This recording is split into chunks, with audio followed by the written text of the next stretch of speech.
1978 John Deere Liquifire, the Hall of Fame Deere. Hello John Deere snowmobile fans. So what I have before you here is a 1978 Liquifire. If you are familiar with the Snowmobile Hall of Fame in St. Germain, this was a sled they were giving away as a raffle sled. It was restored in 2014 or 2011. I don't remember which one they told me. It was raffled off to a gentleman. He put 2 miles on it and then didn't ride it again. And then he donated it back to the Hall of Fame. The Hall of Fame raffled it off again. I'm going to see here if I can get it running today. It's got a few things that it needs to be taken care of before I even try starting it. It looks like it had a few things happen to it, maybe with transport or the past owner, hence the 2x4. It's showing 2 miles on it when it was restored. It's pretty dusty. I'll have to clean it up. But it's just an overall beautiful sled. The restoration job was really nice. Paint's peeling a little bit, but that's going to happen. The motor gets warm, it flakes off. If you're watching the video and you're wondering what's up with the 2x4 holding the hood, well, at some point somebody got excited and they must have ripped this off. It was dangling here when I got home.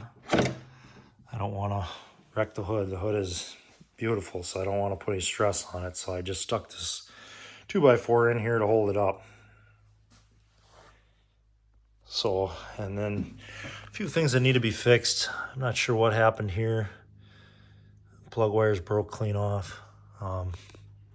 I'll probably just take these boots right off and put some genuine NGK boots on. Sled itself, though, is, for not being ridden, and nobody's really sure if it's been ridden in the last 5 years, 10 years, so I don't know how good the gas is going to be. I'm going to try to make some repairs here and get it set up, and we'll see if it's got spark and see if it's willing to fire. I'll try to set you up along the way with the camera here and try to include you in the video. So what I got going on already is I took these little metal tabs off. I unfortunately do not have any NGK boots laying around at this time. It looks like somebody just got excited and they ripped the wire out. So what I'm going to do for now, I'm just going to cut this off of here, this bad section.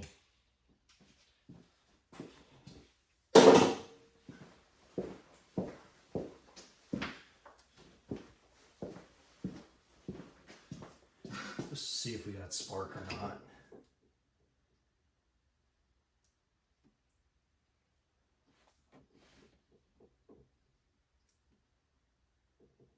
Try to use these just for a test till I get some good NGK ones.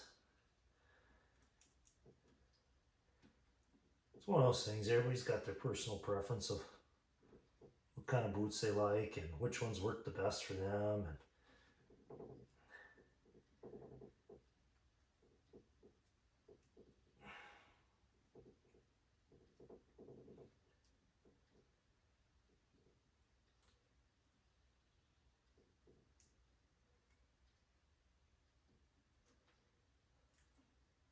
And it should work for a test. Take these plugs out and see what kind of shape they're in. See how it was running when it was running last. I actually haven't even pulled it over yet, so I should get a vacuum first and vacuum the top off of it real quick.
Looks like the squirrels and mice were moved in at one point in time.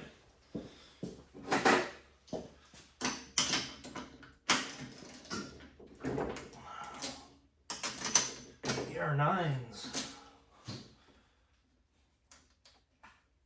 Looks like mice or squirrels are leaving a trail on the top of this thing. Good color when it ran last. Really good color. Really good color. So you guys can see here. Mag side. I just like to go through and check all this before I just go starting the motor up. Especially when it hasn't ran in possibly 10 years. I don't really know the exact time it last ran. I'm just going to vacuum that up before that gets down in here. I was worried about that. The plug will break that loose.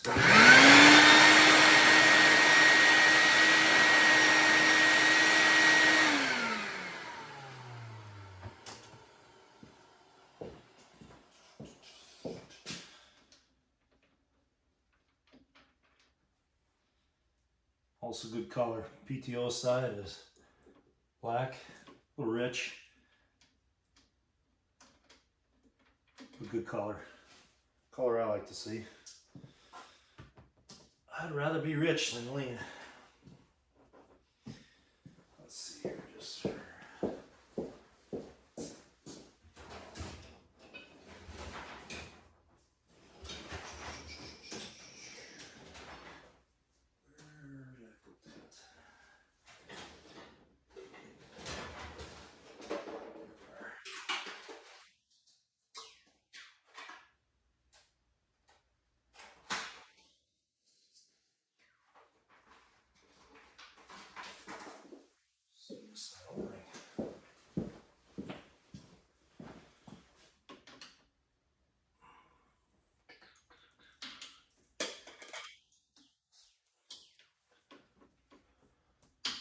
Of course, it's been sitting in the box the same way for God knows how long, so it doesn't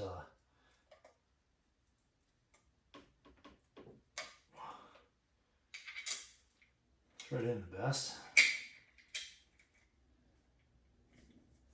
Not the most high-end compression tester, but it does the job.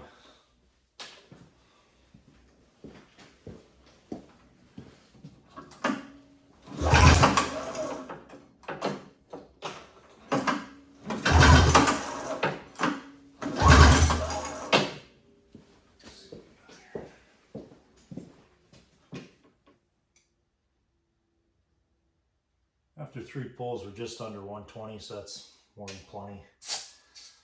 PTO side.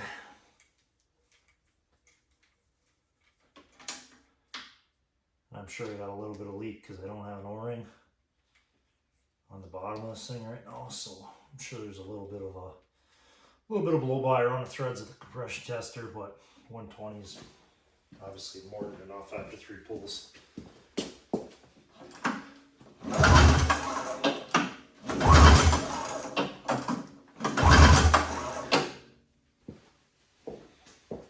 See, we're actually already drawing gas, which is good to see because I was not sure if it was actually going to pull fuel or not. 120 right on the dot. Let's see if we got any spark. Let's see if I can get the camera in closer here. Hopefully you guys can see it have spark and you'll be able to tell me if it has spark, because working at one person at a time, it's hard to tell.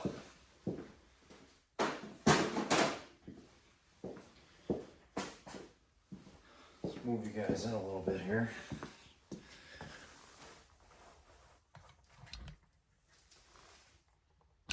I'm going to try to tip the plugs your guys' way here.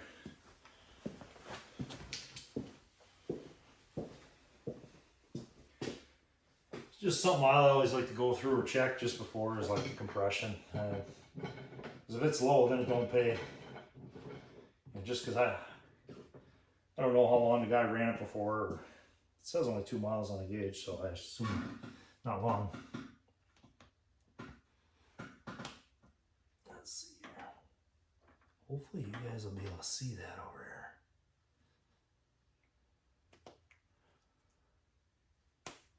there. Not sure how well these boots are gonna work, because they're not hanging on by much. They're kind of dry cracking. Let's see here, keys on, ignition switch is up, kill switch is out. Let's see here, see we got a press to light box, so I'm assuming it's an original press to light box. Kind of looks like it. I'm just looking at first glance. Oh yeah, lots of spark on PTO side. I can't see mag though. You guys see it? Hopefully you guys can. I cannot see it, so let's try pulling one more time. Hopefully you guys on the camera can see it. Spark on that side now. So I'll thread those in there and give it a try. Another thing with starting any old sled, I figured I'd check the airbox just because I saw remnants on the top of the motor that there might be something in there. And lo and behold, the mice have moved into this. As you can tell, it's all out of here. It's still falling out. This tube is full of junk. The mice have moved in. I'm glad I looked into this before I tried starting it. We'll get this all vacuumed up, get it all cleaned up, and then we'll put the airbox back together, and we'll try giving it a go and see if it'll fire. Getting ready here to start up on this thing. There's just a few more things I want to check out now that our furry four-legged friends were in the airbox, so I want to see where else they might possibly be. If you notice down here, we see droppings from them along the tunnel. I'm sure 10 years ago when this sled was initially finished, this thing was a beautiful showpiece, but after 10 years of sitting in a barn and working its way back home to the Hall of Fame, those furry little four-legged friends had some time to move in, and I'm sure they wrecked a few things. They're known to do that, but it looks so far minor damage, just a little dirty. Clutches look like they were rebuilt. Look phenomenal. The guy that did this resto originally is an artisan when it comes to restorations. I can't imagine what this thing looked like in 2014 when it was done originally. I bet you this thing you could ate off underneath the hood of this machine.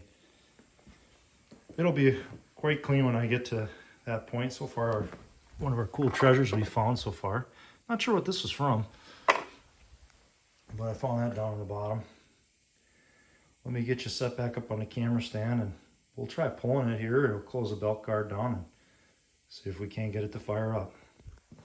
Put the belt guard down. I just gotta be careful here with that. I just don't want it rattling on us. Try to start it.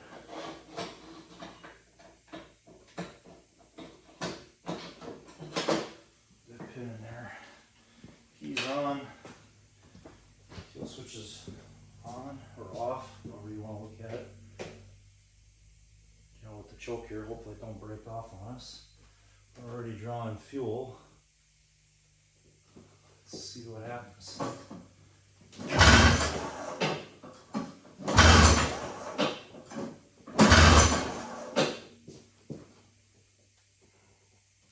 Tops of carbs now.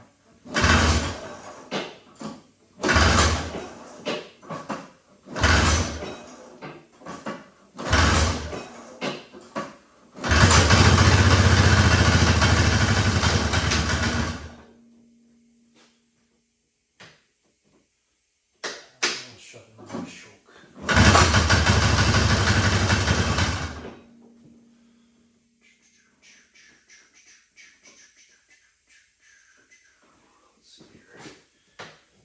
Choke maybe.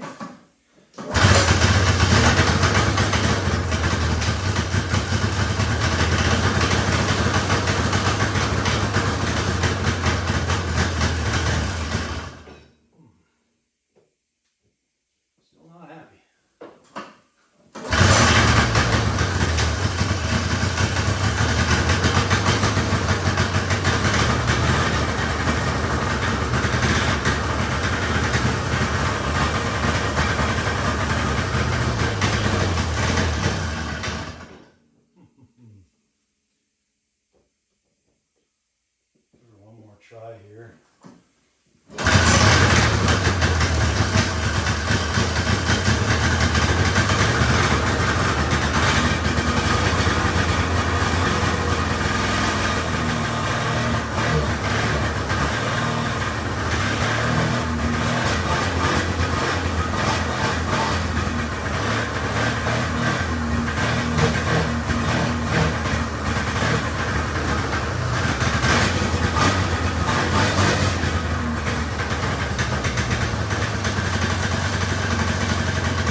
sounds like with our little bit of runtime is it sounds like we got a pilot jet plugged on one of the cylinders.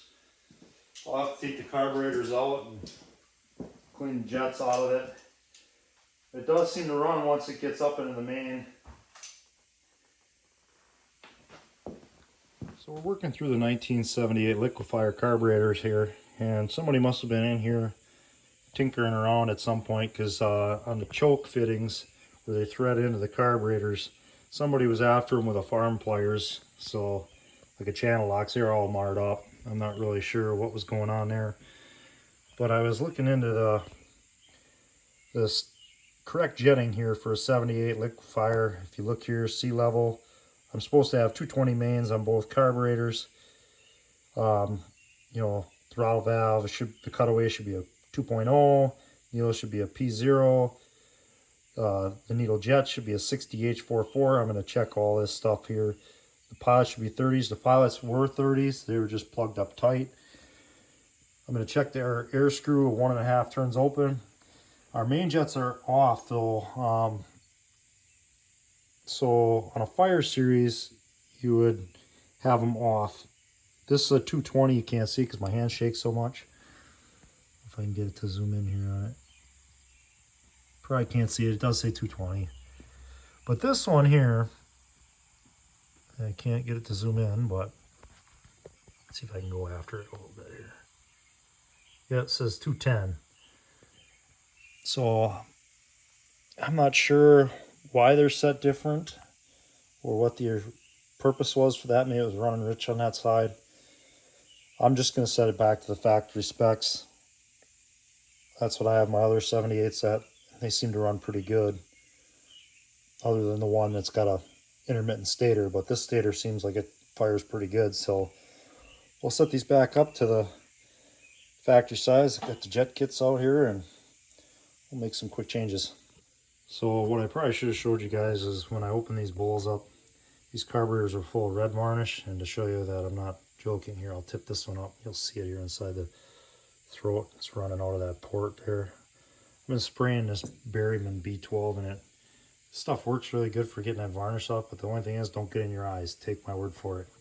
It really, really burns. Alright, so we got the carburetors all cleaned up, reinstalled. Went through and checked out the jets, made sure the pilots are clean. Basically just double check, make sure everything matches the book. Let's see if we have any better luck this time.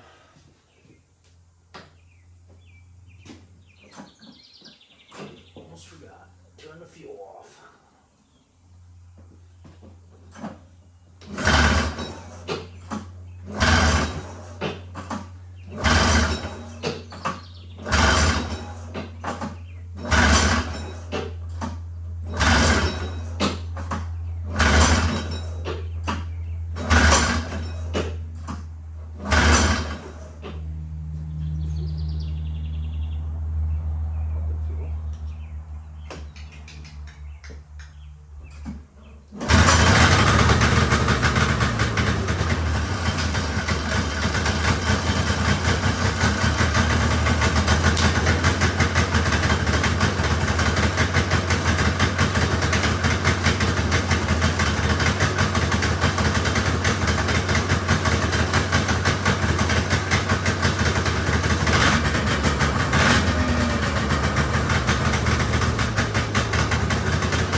I got the Hall of Fame John Deere Liquifire here, all cleaned up.